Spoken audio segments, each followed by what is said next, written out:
तो ये दो अलग अलग प्रॉब्लम है। कभी कभी बच्चों के मार्क्स इसलिए भी नहीं इंक्रीज होते हैं क्योंकि उनकी प्रॉब्लम होगी मेमोरी बेस्ड, लेकिन वो जिस तरीके का अप्रोच रख रहे होंगे ये वो अप्रोच है जो एनालिटिकल प्रॉब्लम को सॉल्व करता है। और कुछ बच्चे ऐसे भी होते हैं कि जिनकी प्रॉब्लम एनालिटिकल होती है लेकिन वो जिन स्टेप्स को फॉलो करते हैं वो स्टेप्स मेमोरी बेस्ड प्रॉब्लम को सॉल्व करते हैं। प्रॉब्लम्स डिफरेंट तरीके की हो सकती है और उसी बेसिस पे डिसाइड होगा कि आप कैसा रिवीजन करने वाले हैं। जैसे कि आपने कभी भी अपनी प्रिपरेशन जर्नी में नोटिस किया होगा कि सिर्फ दो ही ऐसी वजह हैं जिसकी वजह से आपको ये लगता है कि ये चैप्टर अच्छे से नहीं आया है, या फिर इस चैप्टर के ऊपर अभी काम करने की ज़रूरत है, या फिर इस चैप्टर के ऊपर अगर नीट में क्वेश्चन आ गया तो थोड़े से मार्क्स नीचे हो जाएंगे। वो दो प्रॉब्लम्स है। पहली प्रॉब्लम ये है कि आप या तो बार बार नाम भूल रहे हैं, एग्जाम्पल भूल रहे हैं, या फिर फॉर्मूला भूल रहे हैं। दूसरी प्रॉब्लम कि आपको अप्रोच नहीं समझ आ रहा। जैसे कि if I have to give an example, अगर मैं आपके सामने एक क्वेश्चन पूछूं कि this is the mass of the body, इसके ऊपर इतना फोर्स लग रहा है, तो बताओ एक्सीलरेशन कितना है। तो अगर आपको पता है कि अरे हाँ एक फॉर्मूला था उससे ये क्वेश्चन सॉल्व हो जाना था, अगर फिर आप ये क्वेश्चन ना सॉल्व कर पाए तो वो आपकी फिर मेमोरी बेस्ड प्रॉब्लम है, समझो। और मानो अगर मैं एक ऐसा क्वेश्चन देती हूँ कि एक बॉक्स है, एक ब्लॉक है, लिफ्ट के अंदर रखा हुआ है, लिफ्ट ऊपर जा रही है, तो बताओ किस what is going to be the normal reaction, what is going to be the apparent weight. तो फिर अगर आपको ये क्वेश्चन ना सॉल्व करना है, बिकॉज ऑब्वियसली बात है ये question force is equal to mass into acceleration से ऊपर है, उससे बड़ा है, तो आपकी जो प्रॉब्लम है वो एनालिटिकल प्रॉब्लम है, आपको अप्रोच नहीं समझ आ रहा है। I can similarly like I am a physics expert, that is the reason मैं एग्जाम्पल फिजिक्स के दे रही हूँ, लेकिन हम लोग केमिस्ट्री में भी सेम बात कर सकते हैं। अगर मैं बोलूँ कि H2SO4 जब बनता है तो हम लोग कौन सा रिएजेंट लेते हैं, I don't even know whether this is the right question और not, but I am very sure all of you are intelligent enough to get the idea behind what I am saying. तो अगर मैं आपसे पूछूं कि H2SO4 जब बन रहा है तो पीछे रिएजेंट कौन सा यूज होता है, अगर आपको वो नाम ना याद आए तो आपकी प्रॉब्लम मेमोरी बेस्ड है।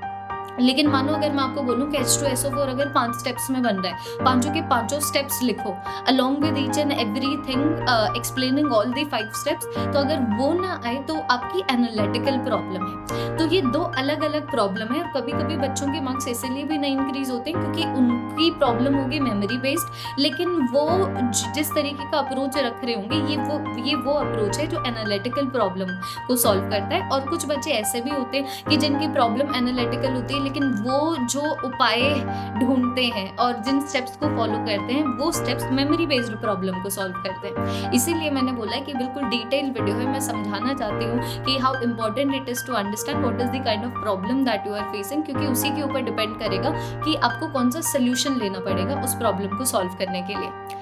तो मानिए अगर आपकी मेमोरी बेस्ड प्रॉब्लम है कि आप बार बार भूल रहे हैं, नेम भूल रहे हैं, एग्जाम्पल्स भूल रहे हैं, फॉर्मूलाज भूल रहे हैं, तो आपको बार बार अपने नोट्स को रिविजिट करने की जरूरत है। ठीक है, बार बार रिविजिट करने की जरूरत है। जितने भी इंपॉर्टेंट एग्जाम्पल्स होते हैं, नेम्स होते हैं, आप उनको हाईलाइट कर सकते हैं अपने नोट्स में ही।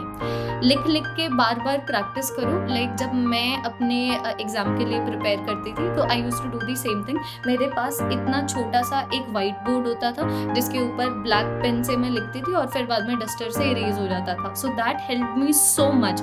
आई was able to memorise a lot of examples of biology जो मैं ओरिजिनली नहीं मैं याद कर पाती अगर मेरे अंदर बस ये हैबिट ना होती बार बार लिख के याद करने की। एक बार जब थोड़ा सा आप अपने मेमोरी को स्ट्रेंथन कर लोगे, पहले इनिशियल पुश देके, तो ग्रेजुअली ओवर दी टाइमलाइन चीज़ें ईजी हो जाएगी। लेकिन आपको पहले तो प्रेशर देना पड़ेगा, बार बार लिखना पड़ेगा ताकि आपको चीज़ें याद हों। तीसरी चीज़ आप यहाँ पर ये भी कर सकते हैं, all of you can use flash cards. Flash cards आपको अमेजोन के ऊपर मिल जाएंगे या फिर और ऑनलाइन शॉपिंग वेबसाइट से मिल जाएंगे। फ्लैश कार्ड्स बेसिकली कार्ड्स होते हैं जिसके अंदर एक साइड के ऊपर क्वेश्चन लिखा होगा और दूसरी साइड के ऊपर उसका आंसर लिखा होगा। जैसे कि अगर मान लो मेरे हाथ में अभी एक फ्लैश कार्ड है ना, तो आपकी बहन या फिर आपका भाई, आपकी मम्मी, आपके पापा, आपके दोस्त आपसे क्वेश्चन पूछ सकते हैं जो फ्लैश कार्ड के ऊपर लिखा होगा और आपको आंसर देना है। तो अगर फ्लैश कार्ड के ऊपर लिखा हुआ है कि who is the scientist who discovered radio activity, ठीक है, तो आप खुद से भी कर सकते हैं। तो आप देखो कि आपको आंसर पता है कि नहीं पता। अगर पता है वेल एंड गुड, अगर नहीं पता है फ्लैश कार्ड को टर्न करना और वहाँ पर आपको आंसर लिखा हुआ नजर आएगा। So flash cards are like a great deal, they are a great way in case all of you want to build on this very problem that you are forgetting again and again. और मान लो अगर आपकी analytical problem है कि आपको approach नहीं समझ आता है, कुछ डिफिकल्ट क्वेश्चन आ जाता है तो आपको ये नहीं पता लगता है कैसे सॉल्व करें, तो यार ये प्रॉब्लम सिर्फ और सिर्फ तब आती है जब आप क्वेश्चंस नहीं सॉल्व कर रहे हैं। अब जैसे एनालिटिकल प्रॉब्लम बायोलॉजी में आना थोड़ा सा मुश्किल है, हाँ, जहाँ पर प्रोसेस इन्वॉल्व है बायोलॉजी में, जैसे कि ह्यूमन फिजियोलॉजी में इन्वॉल्व है या फिर प्लांट फिजियोलॉजी में इन्वॉल्व है, वहाँ पर एनालिटिकल प्रॉब्लम ज़रूर से आ सकती है। बाकी ये ऐसी प्रॉब्लम है जो सिर्फ तभी सॉल्व होगी अगर आप क्वेश्चन प्रैक्टिस कर रहे हैं। फिजिक्स में ये वाली प्रॉब्लम बहुत देखने को मिलती है, ऑर्गेनिक केमिस्ट्री में ये वाली प्रॉब्लम बड़ी देखने को मिलती है, फिजिकल केमिस्ट्री में ये वाली प्रॉब्लम बड़ी देखने को मिलती है। तो नंबर 1, क्वेश्चन प्रैक्टिस कीजिए। There is nothing more important than practising the question, it is as simple as that. तो क्वेश्चन प्रैक्टिस कीजिए और फिर अच्छे क्वेश्चन प्रैक्टिस कीजिए। जैसे कि देखो, अभी मैं अपने स्टूडेंट्स को बहुत अच्छे लेवल के क्वेश्चंस करवाती हूँ, ठीक है। तो अब मैं उतने अच्छे लेवल के क्वेश्चंस नहीं करवा पाऊंगी अगर मान लो बच्चा यही बोल रहा है that force is equal to mass into acceleration. तो एक बार जब आपको फॉर्मूलाज याद हो गए हैं, जो आप पहले फॉर्मूलाज बोल रहे थे, एग्जाम्पल्स बोल रहे थे या फिर सीक्वेंस बोल रहे थे, एक बार वो याद हो चुका है। अब मैं चाहती हूँ कि आप अपनी थिंकिंग कैपेबिलिटी को चैलेंज करें by doing difficult questions. Difficult question की हेल्प से आपका जो नजरिया है एक प्रॉब्लम को देखने का, तो वो जो एरिया ऑफ विजन है, वो एरिया ऑफ विजन इंक्रीज होगा, जो अल्टीमेटली इंक्रीज होना चाहिए। जितना ज्यादा एरिया ऑफ विजन इंक्रीज होगा उतनी छोटी आपको अपनी प्रॉब्लम नजर आएगी और अल्टीमेटली जो प्रॉब्लम है वो खत्म भी हो जाएगी। एनालिटिकल प्रॉब्लम को सॉल्व करने के लिए एनटीए अभ्यास ऐप एक बहुत अच्छा सोर्स है।